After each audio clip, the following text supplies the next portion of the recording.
I'm a storyteller, and I would like to tell you a few personal stories about what I like to call the danger of the single story. I grew up on a university campus in eastern Nigeria. My mother says that I started reading at the age of 2, although I think 4 is probably close to the truth. So I was an early reader, and what I read were British and American children's books. I was also an early writer.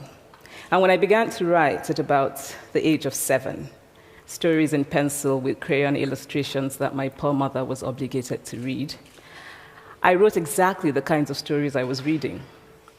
All my characters were white and blue-eyed. They played in the snow. They ate apples. And they talked a lot about the weather, how lovely it was that the sun had come out. Now, this despite the fact that I lived in Nigeria. I had never been outside Nigeria. We didn't have snow. We ate mangoes. And we never talked about the weather because there was no need to. My characters also drank a lot of ginger beer because the characters in the British books I read drank ginger beer. Never mind that I had no idea what ginger beer was. And for many years afterwards, I would have a desperate desire to taste ginger beer. But that is another story. What this demonstrates, I think, is how impressionable and vulnerable we are in the face of a story, particularly as children. Because all I had read were books in which characters were foreign, I had become convinced that books, by their very nature, had to have foreigners in them and had to be about things with which I could not personally identify. Now, things changed when I discovered African books. There weren't many of them available, and they weren't quite as easy to find as the foreign books, but because of writers like Chinua Achebe and Kamara Laye, I went through a mental shift in my perception of literature. I realized that people like me, girls with skin the color of chocolate, whose kinky hair could not form ponytails, could also exist in literature. I started to write about things I recognized. Now, I loved those American and British books I read. They stirred my imagination. They opened up new worlds for me. But the unintended consequence was that I did not know that people like me could exist in literature. So what the discovery of African writers did for me was this. It saved me from having a single story of what books are. I come from a conventional middle-class Nigerian family. My father was a professor. My mother was an administrator. And so we had, as was the norm, live-in domestic help who would often come from nearby rural villages.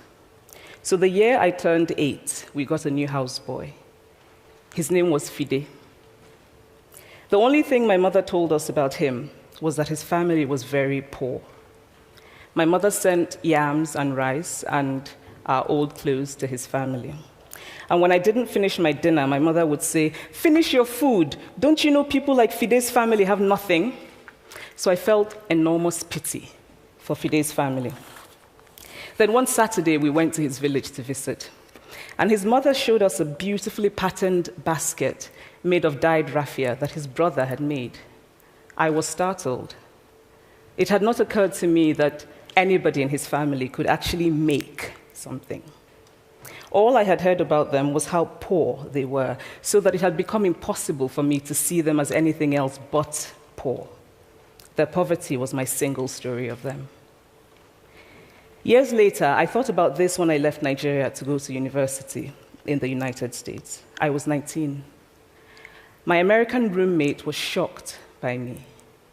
She asked where I had learned to speak English so well and was confused when I said that Nigeria happened to have English as its official language.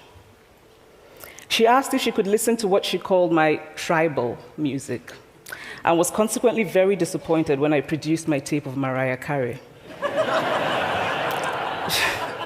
She assumed that I did not know how to use a stove. What struck me was this. She had felt sorry for me even before she saw me. Her default position toward me, as an African, was a kind of patronizing, well-meaning pity. My roommate had a single story of Africa, a single story of catastrophe. In this single story, there was no possibility of Africans being similar to her in any way, no possibility of feelings more complex than pity, no possibility of a connection as human equals.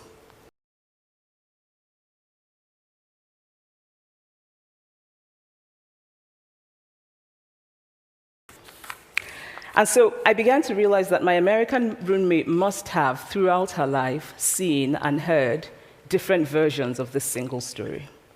As had a professor who once told me that my novel was not authentically African. Now, I was quite willing to contend that there were a number of things wrong with the novel, that it had failed in a number of places, but I had not quite imagined that it had failed at achieving something called African authenticity. In fact, I did not know what African authenticity was. The professor told me that my characters were too much like him, an educated and middle-class man. My characters drove cars. They were not starving. Therefore, they were not authentically African.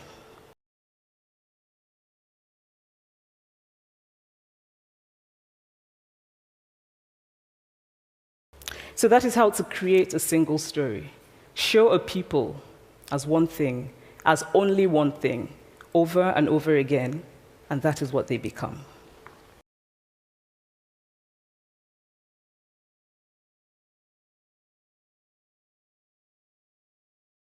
The Palestinian poet Mourid Barghouti writes that if you want to dispossess a people, the simplest way to do it is to tell their story and to start with secondly. Start the story with the arrows of the Native Americans and not with the arrival of the British, and you have an entirely different story. Start the story with the failure of the African state and not with the colonial creation of the African state, and you have an entirely different story.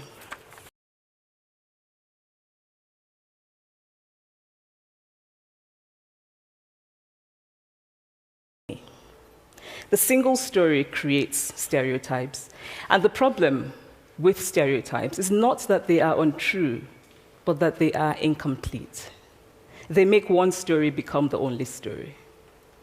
Of course, Africa is a continent full of catastrophes, the immense ones, such as the horrific rapes in Congo, and depressing ones, such as the fact that 5,000 people apply for one job vacancy in Nigeria. But there are other stories that are not about catastrophe, and it is very important, it is just as important to talk about them. I've always felt that it is impossible to engage properly with a place or a person without engaging with all of the stories of that place and that person. The consequence of the single story is this: it robs people of dignity. It makes our recognition of our equal humanity difficult. It emphasizes how we are different rather than how we are similar.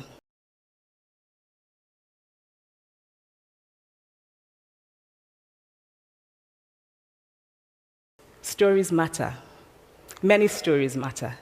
Stories have been used to dispossess and to malign. But stories can also be used to empower and to humanize. Stories can break the dignity of a people, but stories can also repair that broken dignity.